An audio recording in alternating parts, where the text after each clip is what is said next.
Step 1. Mattress protection. Stand the mattress on its end against the wall and then place the encasement on the mattress to remove all of the usual nesting areas for bed bugs.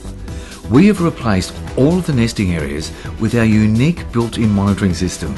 This can be easily accessed to monitor bed bugs. If you do not want to use them for monitoring, then simply apply the bed bug killer inside to kill the bed bugs long term. Step 2. Base protection. Stand the base on its end. Unscrew the bed legs. Place the deluxe encasement over the old base with the white side on the bottom. Now place the screw-in barrier on the top of the wheel. Screw the wheel back into the base. Dust the powder inside and on the top of the barrier. Place the base on the ground and zip up. Simply move the bed away from the wall and you're now protected.